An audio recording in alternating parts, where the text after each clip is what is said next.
Alexandre a 12 ans. Il est aveugle depuis l'âge d'1 an. Alexandre est né à 5 mois et demi de grossesse. Cette naissance très prématurée faisait suite à un problème d'hypertension survenu chez Hélène, sa maman. Sa cécité est la conséquence de sa grande prématurité.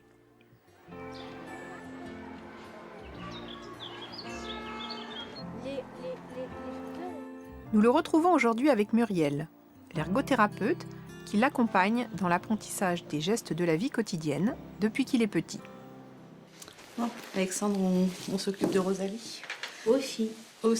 Allez, elle a chaud, on va la déshabiller déjà. Après, elle va nous faire du cinéma pour dire j'ai froid. Voilà, après elle nous fera son cinéma. Allez, on essaye de retirer le bouton. Tiens-le bien, pouce index. On tire vers la gauche. Non, là tu pousses avec ta main, ça va pas. Il faut que tu tires un peu pour ouvrir la boutonnière. Voilà, très bien. Tire vers la droite et le bouton vers la gauche. Tiens bien, pouce index. À sa naissance, Alexandre a été pris en charge pendant 4 mois dans le service de néonatologie de l'hôpital Robert Debré à Paris. C'est pendant son hospitalisation que ses problèmes visuels ont été détectés pour la première fois. Il y avait une interne qui venait très régulièrement. Hélène. Il me semble tous les 2 jours, qui faisait le tour de tous les bébés. Et elle me disait qu'il y avait des hématomes au niveau des yeux d'Alexandre. Elle me disait mais vous inquiétez pas, c'est normal, ça arrive. C'est vraiment au bout de 4 mois où Alexandre était à Robert Debré, il y a eu un moment où je me suis dit quand même c'est bizarre parce que ça ne s'évacue pas. Au moment de la sortie d'Alexandre, j'ai demandé à voir le chef de service en ophtalmo. Et c'est comme ça qu'au fur et à mesure, on a fini par savoir. Il y a eu Après sa sortie, on est retourné à Robert Debré en ophtalmo, il y a eu une échographie de faite. Puis le chef de service nous a reçus. Il nous a dit, écoutez, je pense qu'il y a un décollement de rétine. Je prends rendez-vous immédiatement avec la Fondation Rothschild. On a rencontré donc le docteur Caputo. Arnaud, papa d'Alexandre. Qui nous a dit qu'on pouvait tenter une opération. Donc il y a eu une première opération, qui est quand même une grosse opération pour un petit bonhomme comme ça. Ça n'a pas fonctionné, la rétine s'est redécollée. On a retenté une deuxième opération, identique, quelques mois après, qui n'a pas fonctionné non plus. Donc voilà, on a décidé de s'arrêter en discutant avec le docteur Caputo qui nous a dit ça n'a pas marché 2 fois, on peut retenter une 3e, mais il y a de grandes chances que ça ne fonctionne pas la 3e fois aussi. Au début, c'est pas facile, il faut déjà l'accepter, quoi.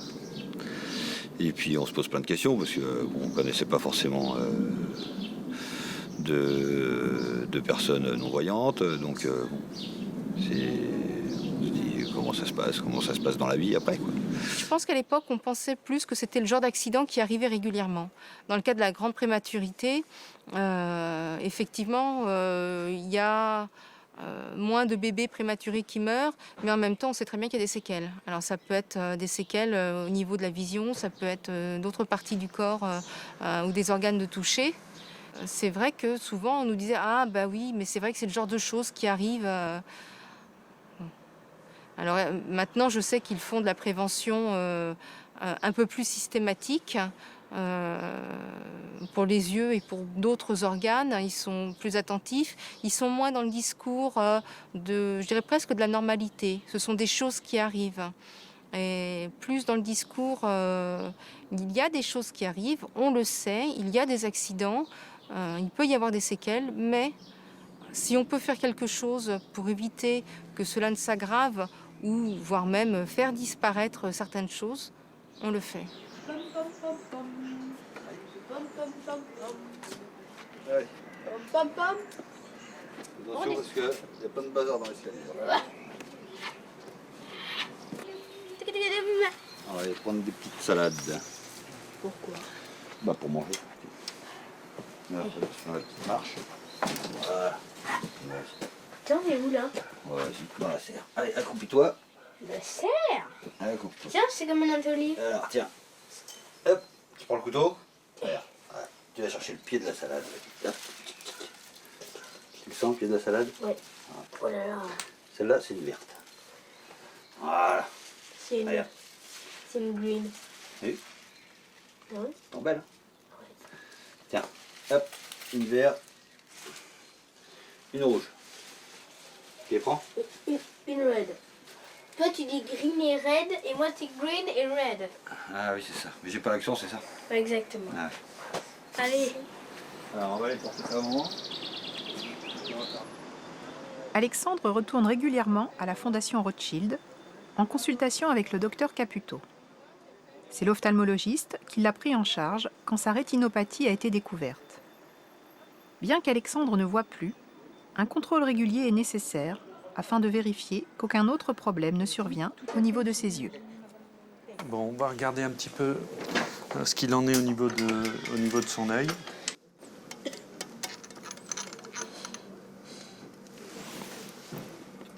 Il ouvre bien grand. Attends, je vais le baisser encore un peu. J'ai plus trop les yeux qui sautent comme avant. T'as pas mal, Alexandre, un œil. Ah non. Ah non bon. Franchement.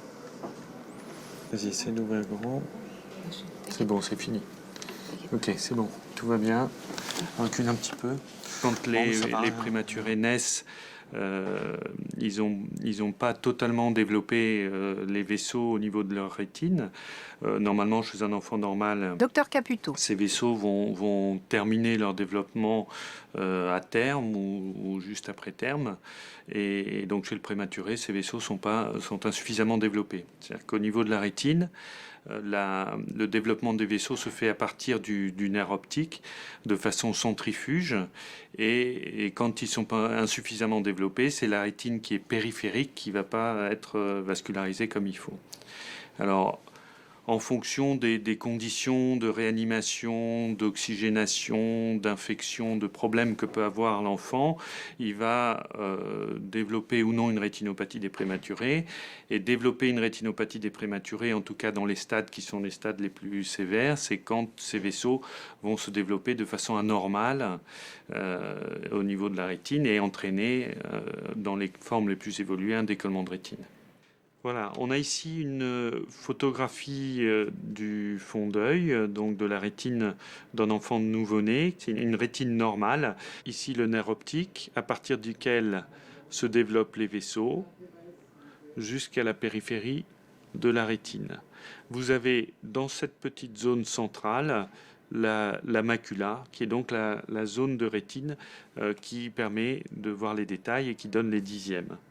Ici, c'est un prématuré qui a une rétinopathie. Nous avons ici des vaisseaux qui sont à la fois un petit peu dilatés et tortueux, qui vont venir s'arrêter au niveau de cette ligne qui est en fait épaisse, qui forme un bourrelet et qui est déjà le signe d'une vascularisation qui commence à se développer en dehors de la rétine. D'accord. Et maintenant, au niveau de ses yeux, est-ce qu'il y a des choses qui peuvent encore arriver? Parce que là, en fait, il n'y a plus de vision, il n'y a plus rien. Il peut y avoir des problèmes de tension, d'œil qui se déforme, de cornée qui s'irrite, des choses comme ça. Donc, il y a besoin quand même d'un suivi un petit peu régulier. Donc, je lui donne quelques gouttes s'il a à droite, s'il est un peu gêné, si de temps en temps il y a des sécrétions, des choses comme ça. Ça fait plaisir de voir un petit comme ça devenir un grand garçon avec la langue bien pendue. Hein. Non. Et puis comme ça, tu me remontes le moral à tous ceux que j'ai dans la salle d'attente qui sont tous stressés. Donc moi, ça me fait plutôt plaisir de te voir. On dit qu'on se revoit voilà, dans 2 ans, très bien. D'accord. Hein, sauf s'il y a quelque chose de spécial, enfin vous connaissez le chemin. Oui. Hein.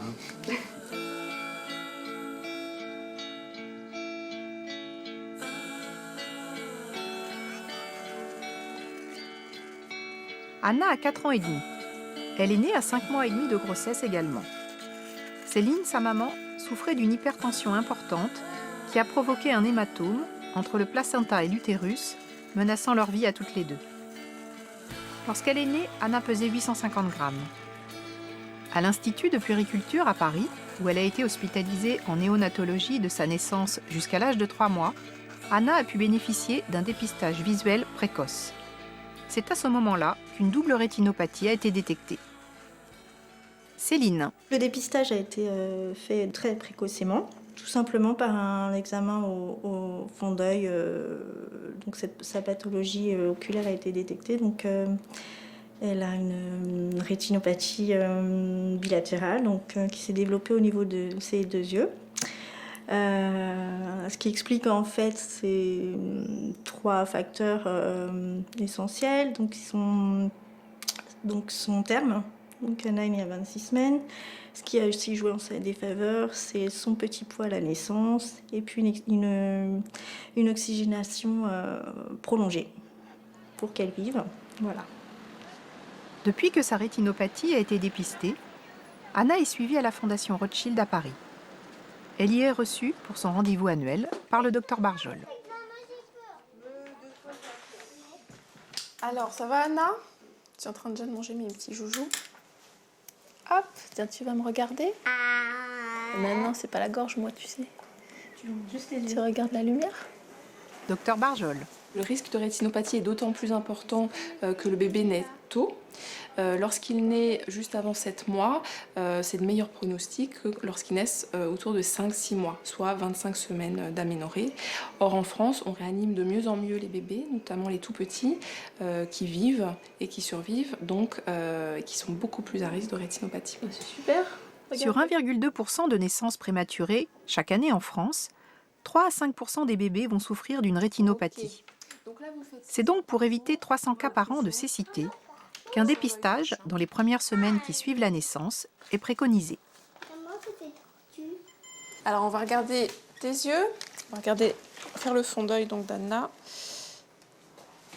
Hop, tiens, regarde le l'autre. Pour réaliser ce dépistage, on réalise un fond d'œil au lit des bébés en néonate. Donc on a un petit appareil qui produit une lumière sur la tête avec une petite lentille. L'enfant est dilaté, il a eu des petites gouttes une demi-heure avant et on examine la périphérie de la rétine. C'est très très bien. Il y a une autre technique qui est en train de se mettre en place parce que c'est difficile d'avoir accès à des ophtalmologistes compétents, disponibles. Donc c'est un dépistage par télémédecine via une caméra qui prend des clichés de la périphérie rétinienne. Ces clichés pouvant être faits par du personnel non médical, enfin paramédical ou des pédiatres. Et les clichés sont envoyés au centre de référence d'ophtalmologie. On remet le cache, Anna? C'est un petit cache. Ouais, tu vois, juste là je le Comme mets d'habitude. ici, en plus je le mets sur la lunette. Hein. Pourquoi? C'est pas ce qu'il faut faire à la maison. Hein. Non, regarde. Alors regarde l'autre. Tu vois les petits dessins là-bas? Tu dis ce que tu vois. Un vélo. C'est très bien. Et là? Mon frère. Ouais, et ça c'est. On met en place ce dépistage qui va débuter donc 1 mois après la naissance pour ceux qui sont nés avant 7 mois et puis à peu près tous les 15 jours jusqu'à ce qu'ils arrivent à terme afin de repérer un début de rétinopathie. Quand elle apparaît, on peut proposer un traitement préventif du décollement de rétine et d'éviter des cas de cécité.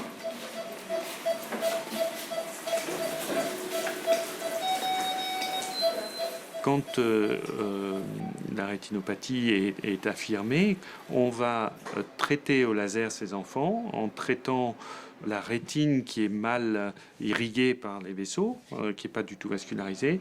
En la traitant au laser, on va induire une régression de ces vaisseaux avant qu'ils deviennent trop importants et qu'ils entraînent le décollement de rétine. Ici, vous avez les cicatrices de laser quelques semaines après. Et le bourrelet qui était juste en arrière du laser a complètement régressé avec un aspect normal du centre de la rétine. Cet enfant va avoir une vision tout à fait normale. Il peut très bien avoir 10 dixièmes avec simplement une petite limitation du champ visuel liée à ces cicatrices de laser qui sont en périphérie mais qui préservent toute la rétine centrale. On voit pas très bien parce que c'est plus petit qu'avant. Bah là c'est les plus petits. Hein. Ça c'est quoi? Un arbre. Super, et là?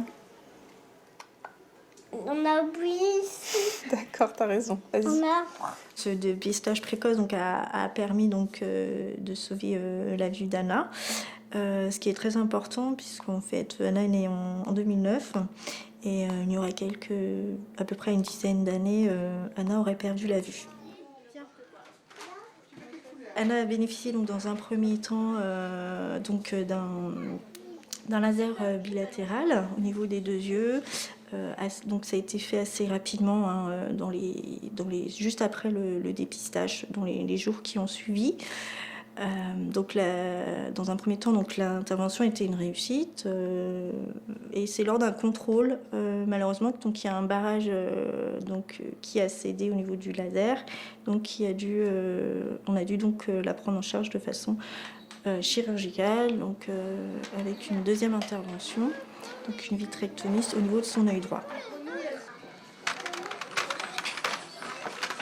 Le premier stade est le traitement par laser, où on va photocoaguler, c'est-à-dire détruire la rétine périphérique qui de toute façon n'est pas utilisée et n'est pas vascularisée, pour freiner le développement de vaisseaux anormaux.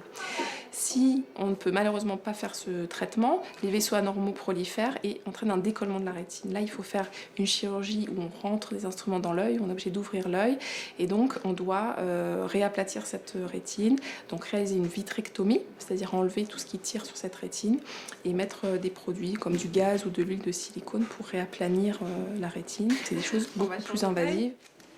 Hop. Alors regarde, ça c'est quoi? Un bateau. Alors à côté. Un chien. Ouais, super. Très bien. Donc Anna a développé aussi une assez forte myopie, mais qui est corrigée par des lunettes. Sur le plan neurologique, en fait, Anna n'a pas encore développé toute sa vision, donc je pense que jusqu'à l'âge de 6 ans, on peut encore espérer un petit peu de bénéfice au niveau de sa vue. Bon. Donc là, c'est stable de loin par rapport à la dernière fois. De près, c'est mieux. Hein, des deux côtés, c'est... Enfin, l'œil droit surtout. Chez les enfants qui ont bénéficié du laser, le laser va détruire une zone de rétine périphérique qui est plus ou moins étendue, mais qui va être plutôt loin du centre de la rétine. Et si cette zone centrale est préservée, la vision sera tout à fait normale. Il y aura juste une petite amputation éventuellement du champ visuel périphérique, mais qui est de l'ordre de 7% en moyenne, qui ne va pas avoir d'impact au niveau de la vie et du développement de l'enfant. On a à peu près évalué sa vision à peu près à 2,50 m, 3 mètres. Donc ce qui est rassurant, c'est que ça ne l'handicape pas pour les gestes au quotidien. Elle n'a pas de difficulté pour faire ses activités, jouer. C'est une enfant très sociable qui n'a pas de difficulté pour faire du vélo, des activités sportives. Les enfants qui présentent une rétinopathie prématurée, lorsqu'ils sont traités à temps, ont une bonne vision, peuvent avoir une vision totalement normale, avec plus ou moins une correction, c'est-à-dire des lunettes. Ils sont plus souvent myopes que d'autres enfants, peuvent avoir plus souvent un strabisme que d'autres, mais peuvent avoir 10 dixièmes avec une paire de lunettes et donc voilà, avoir une scolarité tout à fait normale. Au revoir. Allez, je vais aller retourner jouer. Ah bah oui, là, il y a du travail. On y va? Bon retour. Bon retour. Au revoir. Quand on la voit évoluer, on dit qu'on a vraiment bénéficié d'une chance folle, qu'à voir Anna au quotidien, qu'elle puisse voir, c'est quelque chose d'essentiel. Tu regardes bien loin devant. Regarde devant toi là. Un petit examen très simple peut sauver la vie d'un enfant, c'est vraiment magique.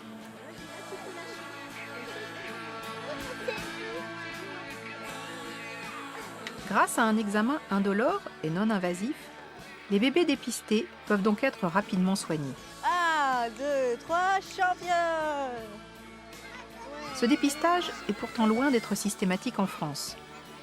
Il nécessite en effet la présence d'ophtalmologistes pédiatriques, une spécialité encore peu répandue. On peut améliorer le dépistage en France. Si le dépistage était parfait, on devrait avoir moins de décollement de rétine chez les grands prématurés. Donc il est clair que le fait d'utiliser de la télémédecine pour ce dépistage peut améliorer la qualité parce qu'on sera beaucoup plus rigoureux en termes de calendrier. En cas de doute, on peut partager l'image qui a été faite au niveau des réanimations, on peut la partager avec d'autres collègues parce que c'est parfois difficile, hein, ce sont des images qui sont difficiles à interpréter et donc c'est important des fois de pouvoir se confronter à l'image et prendre la décision de façon collégiale. À l'hôpital Robert Debré à Paris, c'est le docteur Barjol qui se déplace pour effectuer chaque semaine le dépistage des prématurés. Elle va s'occuper de Paloma, née il y a 1 mois. Est-ce que tu peux juste faire une goutte de ça?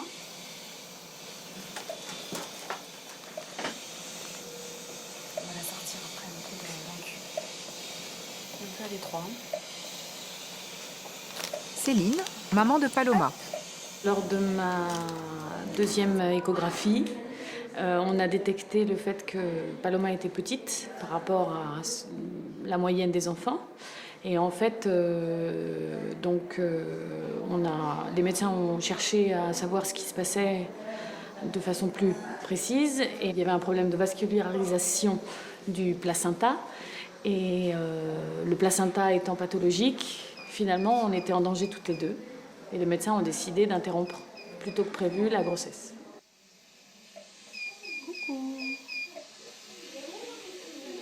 Coucou, Paloma. Paloma va faire son premier fond de l'œil. Donc, on va essayer de trouver d'éventuels problèmes visuels.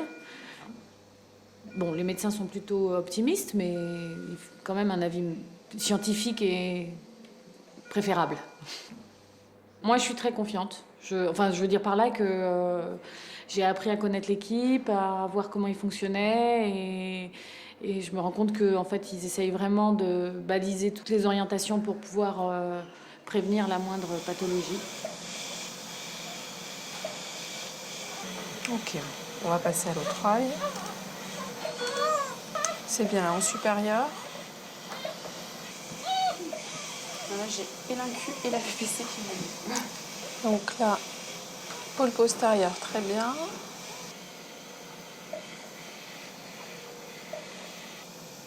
Là, il n'y a pas de stade plus. Stade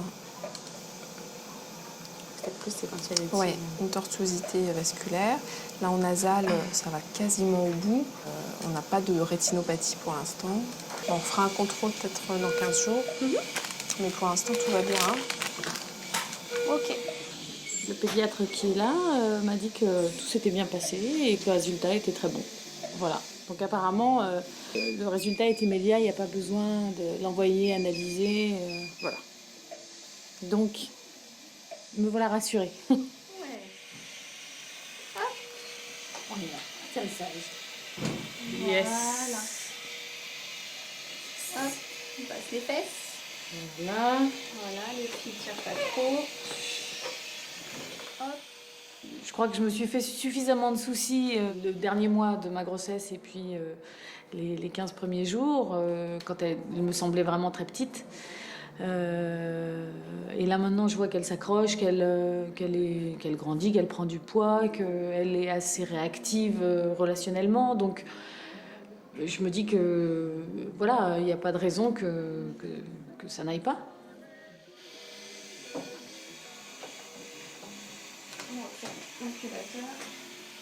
Ça, c'est le bonheur.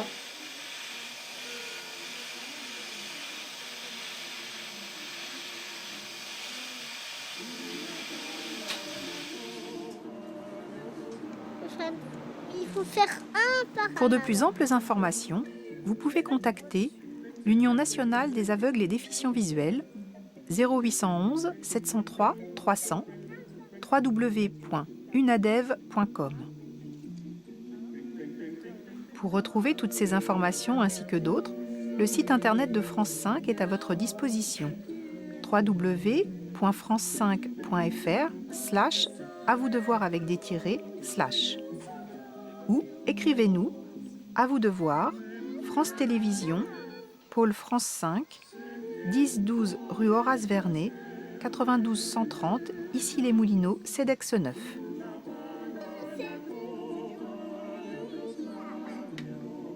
Auteure-réalisatrice, Emmanuel Sapin. Producteur délégué, Emmanuel Schlumberger. Avec le soutien du Centre national du cinéma et de l'image animée et de l'UNADEV. Avec la participation de France Télévisions. Presse, Valérie Blanchet. Production, Valérie Verdier-Ferré, Louise Lamarie-Baudouin. Unité documentaire, Caroline Béard, Carole Wetcroft, Hervé Guérin. Cette émission vous a été proposée par Bleu Cristal Média et France Télévisions.